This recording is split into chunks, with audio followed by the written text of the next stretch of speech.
Boa tarde, eu estou agora gravando para Literatura 2 e Literatura 1 da UFRJ. Estou falando em português, como vocês já estão percebendo.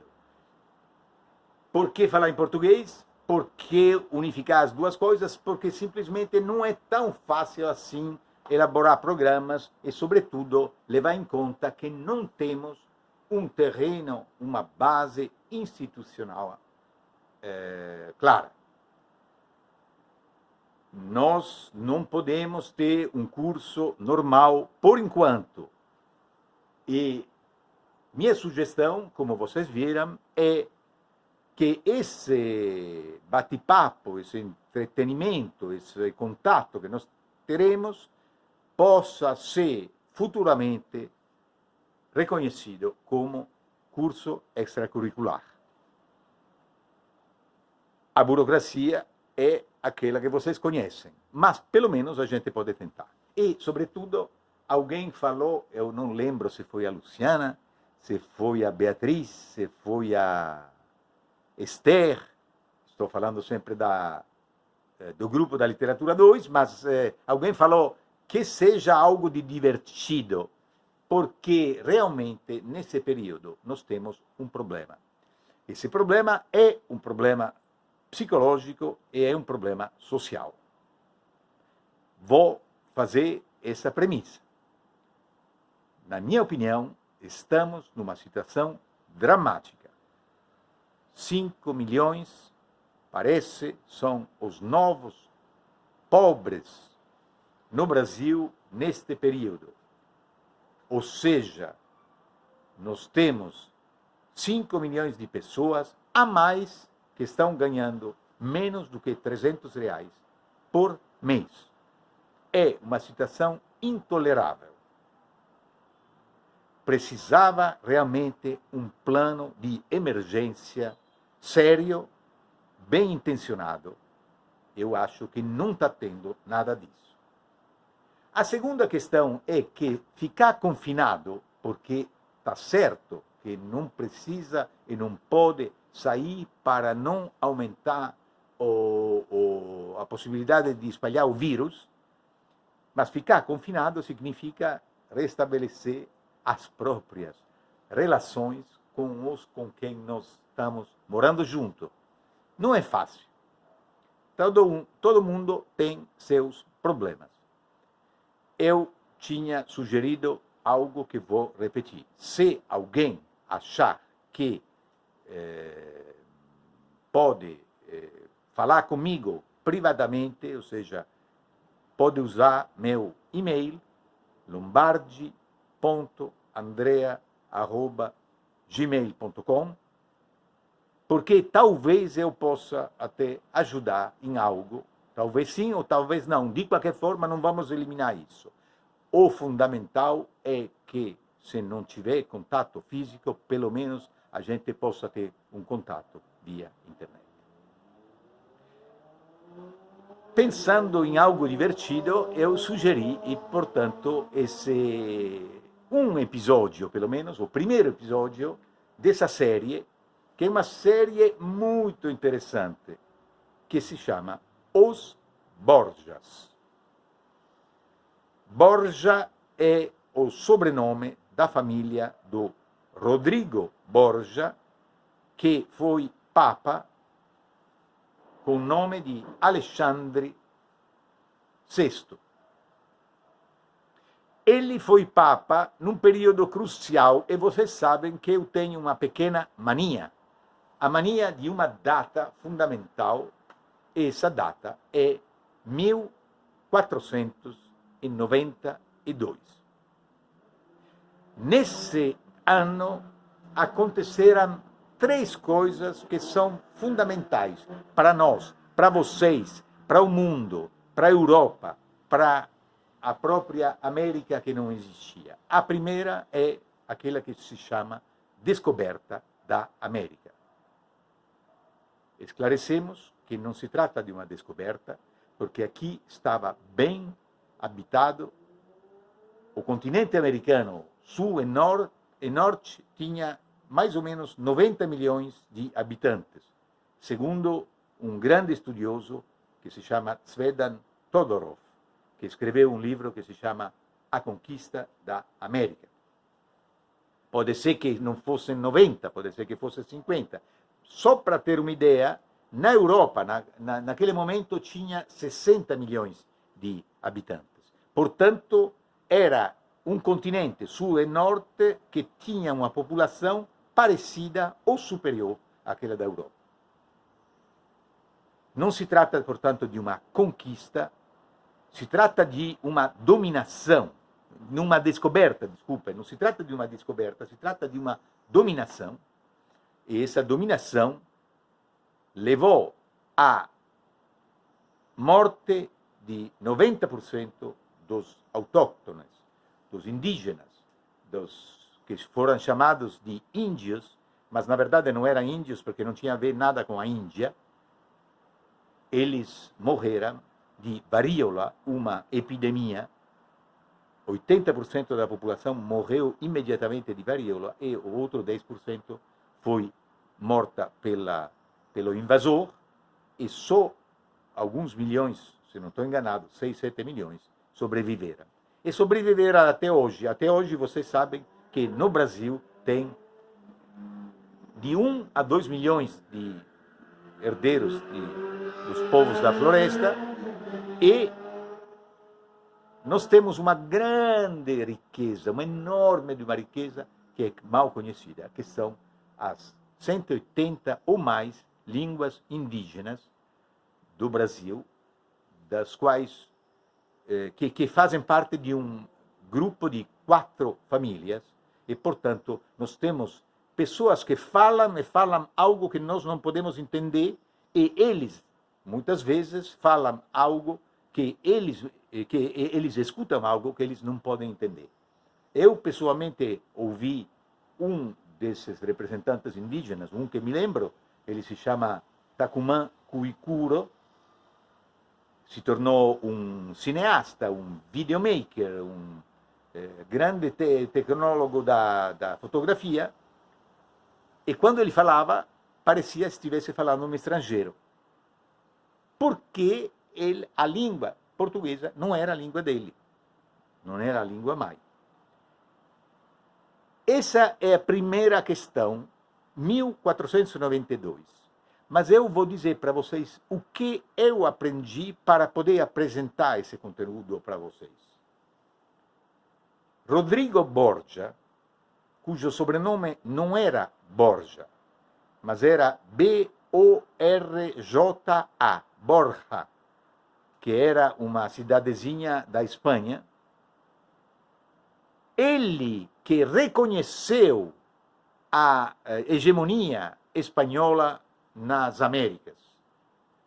E ele, provavelmente, que subscreveu, ou ele que incentivou o Tratado de Tordesilhas, que é um tratado famoso porque simplesmente dividiu as Américas pela dominação, por um lado, espanhola, e por outro lado, portuguesa.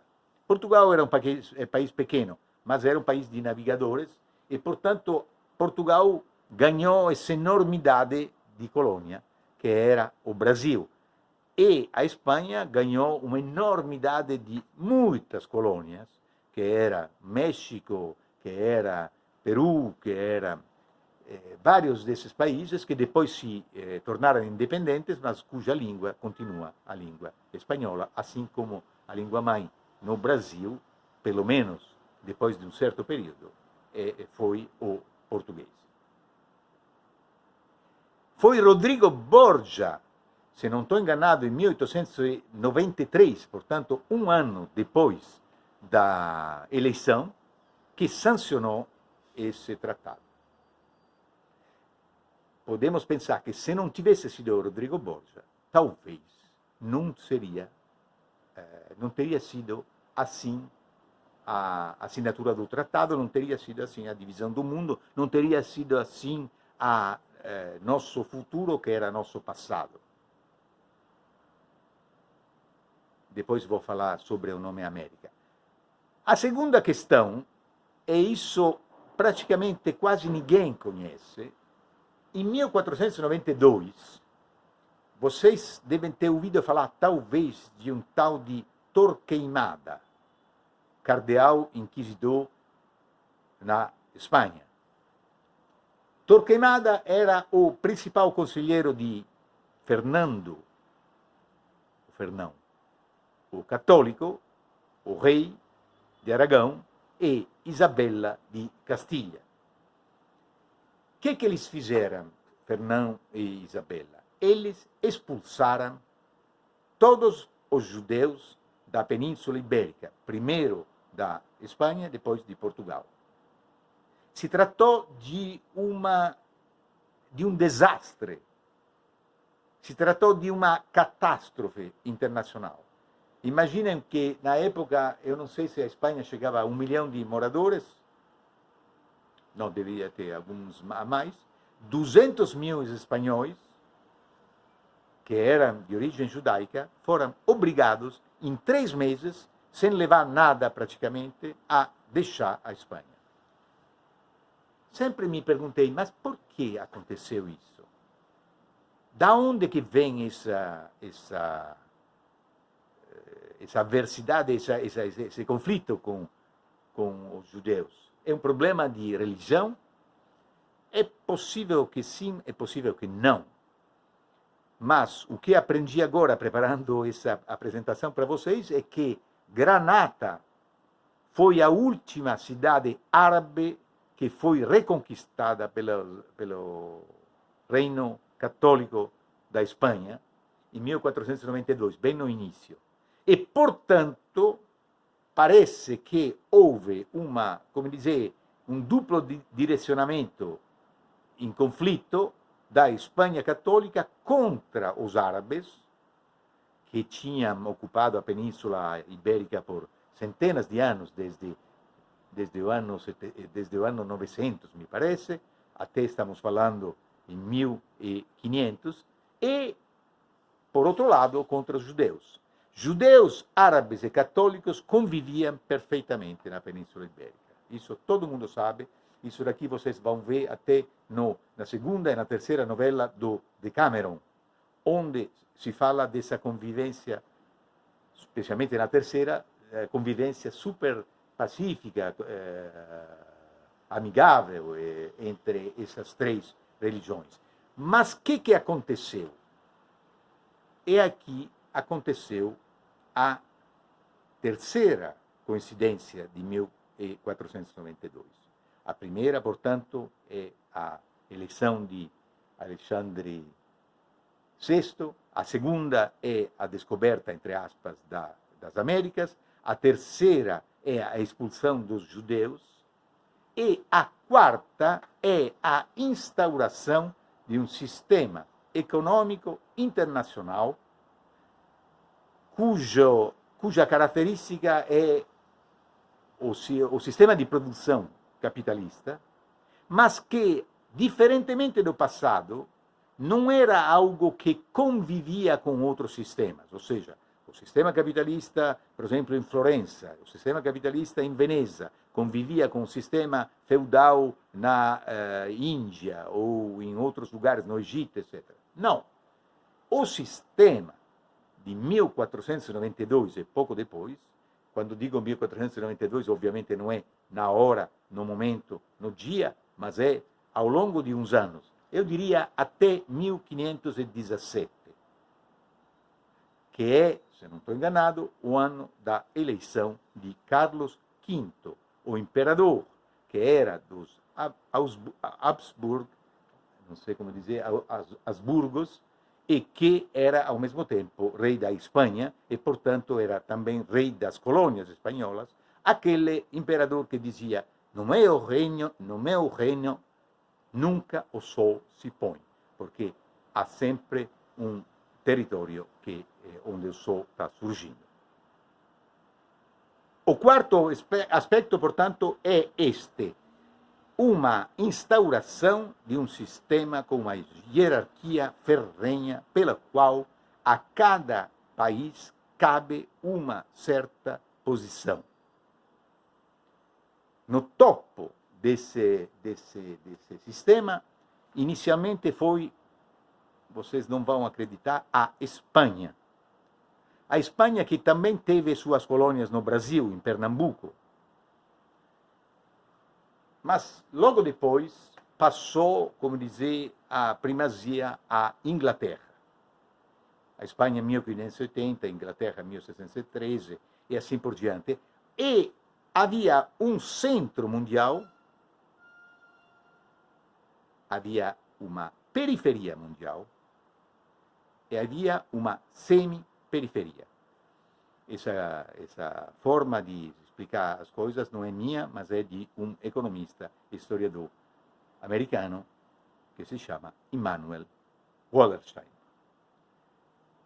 Essa questão é decisiva, por quê? Porque se você antes queria dizer, não, eu agora vou fazer aliança com o Egito, com a China, Marco Polo que vai lá, agora você está submetido a regras que não pode mais mudar. Rodrigo Borgia é elemento decisivo. Por quê? E aí vem o quinto elemento. Espero que depois vocês possam lembrar desses 5 pontos. O quinto elemento é que a Espanha, justamente a Espanha, e a França, de Carlos VIII, entraram na Península Italiana e destruíram completamente a situação que se encontrava antes. Qual era a situação antes? Era de cidades capitalistas, desenvolvidas, com comércio internacional, com desenvolvimento da indústria, com uma enorme de uma cultura que florescia, com recuperação da cultura clássica, com traduções de várias línguas, do hebraico, do árabe, do grego, do latim, para línguas modernas, ou seja, línguas, como se diz, vulgares, que seria o vulgar italiano, o vulgar francês, o vulgar espanhol, alemão, assim por diante.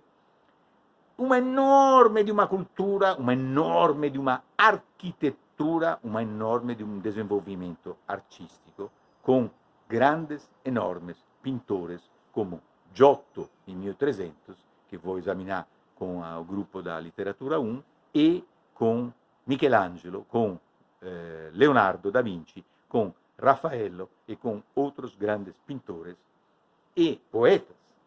Michelangelo era um pintor, era um escultor, era um poeta. Leonardo era praticamente um pouco de tudo, como vocês provavelmente já sabem. Ou seja, essa genialidade da cultura incentivada por um desenvolvimento que era um desenvolvimento absolutamente fora do comum, que nunca mais aconteceu no mundo. E fez com que o sistema econômico mundial se tornasse um sistema europeu. A Europa estabeleceu suas colônias, até colonizar todo mundo, o mundo inteiro. Vocês conhecem isso com a África e a escravidão, mas também com o Japão e a guerra do ópio com a China. Ou seja, praticamente em 1900, todo mundo, o mundo inteiro, era dominado pela potência militar, e era uma potência agressiva, que era essa potência europeia. Por que Rodrigo Borgia é importante nisso também? Porque ele era espanhol.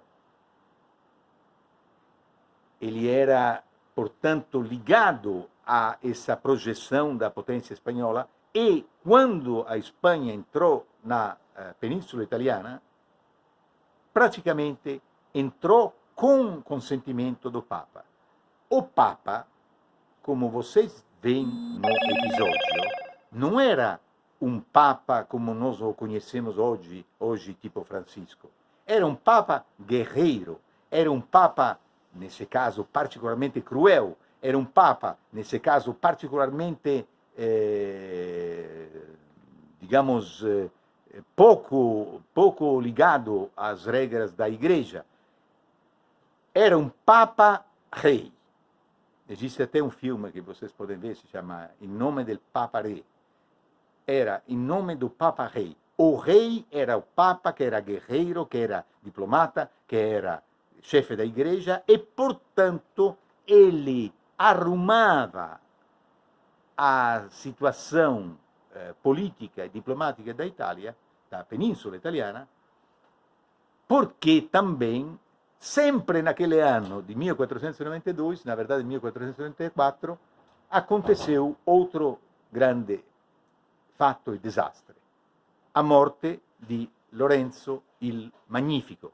O Magnifico Lorenzo era figlio di una famiglia di banqueiros, che era Cosimo, o pai dele si chiamava Cosimo de' Medici, e Lorenzo era un uomo di cultura, era banquero, ele era un uomo di guerra, un signor da guerra, e Lorenzo, por quasi 40 anni, se non estou ingannado, di 1450 a 1494, quando morreu, ele praticamente conservou os equilíbrios entre os estados da Península Italiana, que eram muitos, mas fundamentalmente 5. Milão, como ducado.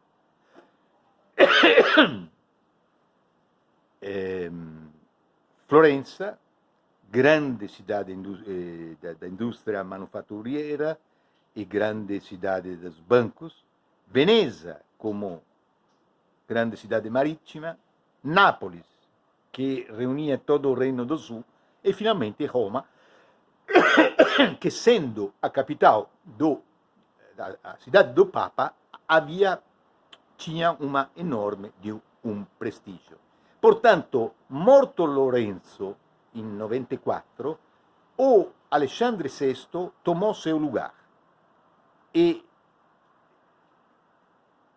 seu lugar, na verdade, em termos de...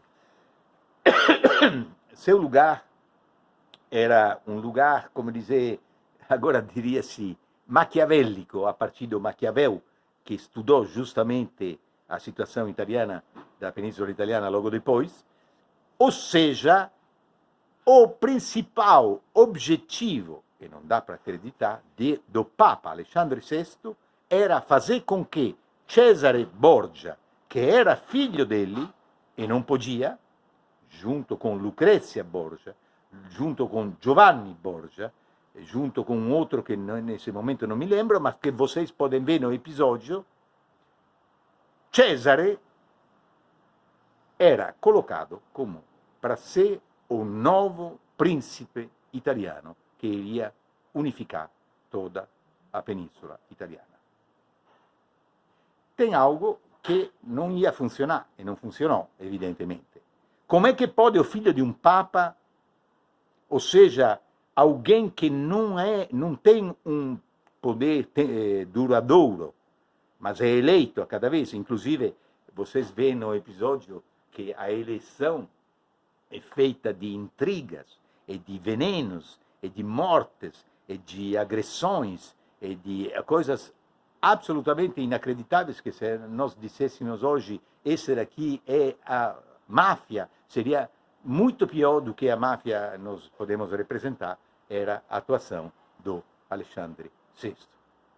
Cesare Borgia tentou. Maquiavel dedicou o seu próprio livro, que é O Príncipe, às virtudes do Cesare, do novo herói e capitão da unificação italiana. E falhou completamente. Mas isso é outra história. Eu gostaria que vocês olhassem para o episódio de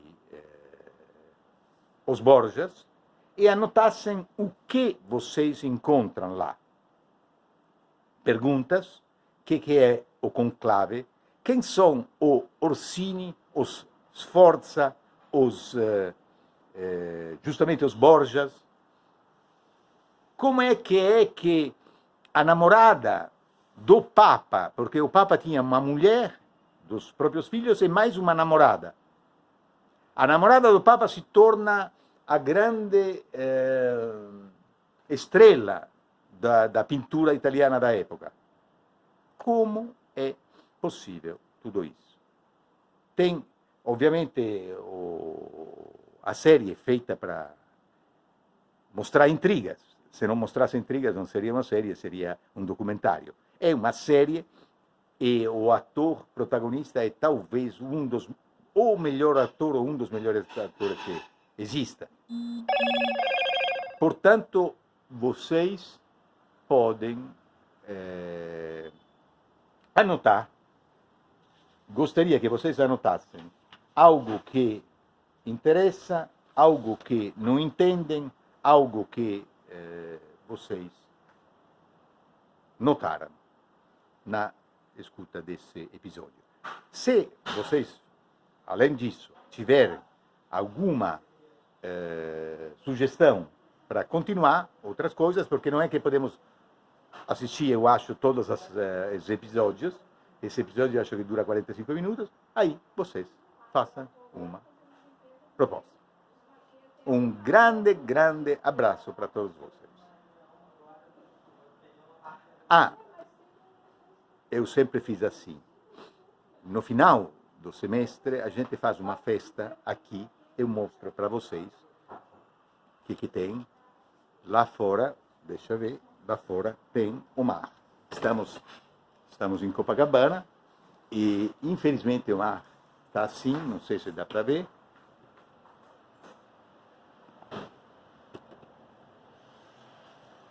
E a gente já fez aqui várias, espera, vou mostrar desse outro lado, várias festas de alunos no final do semestre.